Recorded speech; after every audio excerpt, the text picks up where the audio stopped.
KGF chapter 2 जिसने देख ली उसको एक मजेदार डायलॉग तो याद ही होगा, he is the biggest criminal, he is the biggest businessman. और अब उसमें एक नया पार्ट जोड़ लो, this is the biggest question. बोले तो KGF चैप्टर 3 कब आएगा भी या नहीं, ये सवाल आजकल फिलहाल नेशनल इंटरनेशनल हर लेवल पे फैंस को पागल कर रहा है। पूरा किस्सा शुरू हुआ चैप्टर 2 के पोस्ट क्रेडिट सीन में, जब ऑडियंस बेचारी हैप्पी एंड सैड एंडिंग के बीच में बैलेंस ढूंढ रही थी। तभी अचानक फिल्म के मेकर्स ने एक तीसरा इमोशन जोड़ दिया, excitement with the announcement of chapter 3। वो भी किसके हाथों? रमिका सेन, रॉकी की लाइफ की सबसे बड़ी विलन। मैडम का एटीट्यूड काफी सीरियस एंड डेंजरस है, तो चैप्टर 3 की न्यूज को मजाक में तो नहीं ले सकते आप। अब मुद्दे की बात ये है कि चैप्टर 3 बनेगा कैसे। रॉकी का जहाज तो डूब गया और साथ में सारा सोना भी समुद्र के पेट में चला गया। Perfect ending. बहुत ज्यादा नहीं, सिर्फ और सिर्फ 3 पॉसिबिलिटीज हैं। पहली तो ये कि रॉकी भैया कानून की नजरों में लीगल तरीके से मर गए, फिनिश द एंड। लेकिन पीछे पीछे सीक्रेट डील है विद रमिका सेन, ताकि सरकार की इज्जत बच जाए और हिस्ट्री में यही न्यूज रहे कि क्रिमिनल पे गवर्नमेंट भारी पड़ गई। जबकि एक्चुअली रॉकी जिंदा है, बस रमिका सेन से दूर रह के मस्त रूल करेगा, वो भी इंटरनेशनल जमीन पे घुसकर।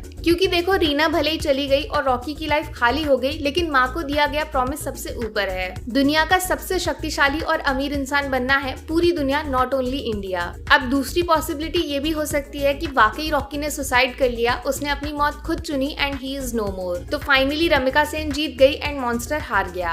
अब चैप्टर 3 में हमें जो दिखाया जाएगा वो होगा रॉकी का फ्लैशबैक। बोले तो 1977 से 81 वाला टाइम, जिसको फिल्म में फास्ट फॉरवर्ड मार दिया गया था। काफी चांसेस है कि उस टाइम पीरियड में रॉकी इंडिया से बाहर जाके इंटरनेशनल क्राइम्स करता है, जिस वजह से चैप्टर 2 के एंड में अमेरिका वाले भी उसको ढूंढते हुए रमिका सेन के पास पहुंच जाते हैं। तो एक लास्ट ट्रिब्यूट की तरह KGF 3 को फैंस के सामने प्रेजेंट किया जा सकता है। Best gift for fans. उसके बाद KGF की दुनिया पे परमानेंट फुल स्टॉप लग जाएगा। लेकिन इसके ठीक उल्टा है पॉसिबिलिटी नंबर 3, जो इशारा करती है कि KGF एक सिंगल फिल्म नहीं बल्कि पूरा यूनिवर्स है, मॉन्स्टर यूनिवर्स, जिसमें रॉकी तो सिर्फ शुरुआत है, अभी और 2 बड़े राक्षसों की एंट्री बाकी है। Monster number 2 Salaar, the most violent man. इनकी कहानी को KGF से इजीली जोड़ा जा सकता है, क्योंकि दोनों फिल्मों का थीम सेम टू सेम है। और प्रशांत नील खुद एक इंटरव्यू में सलार को एज कमांडर डिस्क्राइब कर चुके हैं। क्या पता ये आर्मी रॉकी भाई की हो, जिसको लीड करने सलार की एंट्री होगी।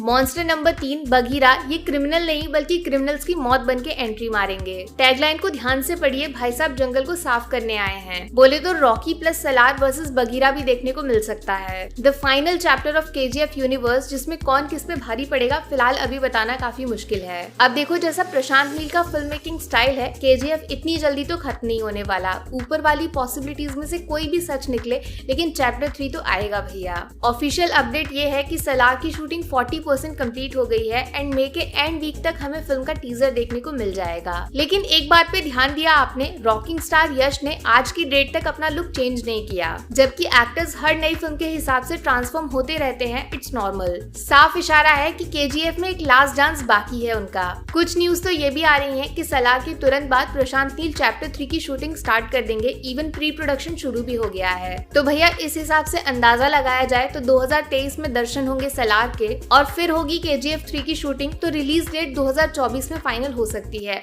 हमारे YouTube चैनल को जरूर सब्सक्राइब करें। इंस्टेंट नोटिफिकेशन पाने के लिए बेल आइकन को जरूर दबाएं।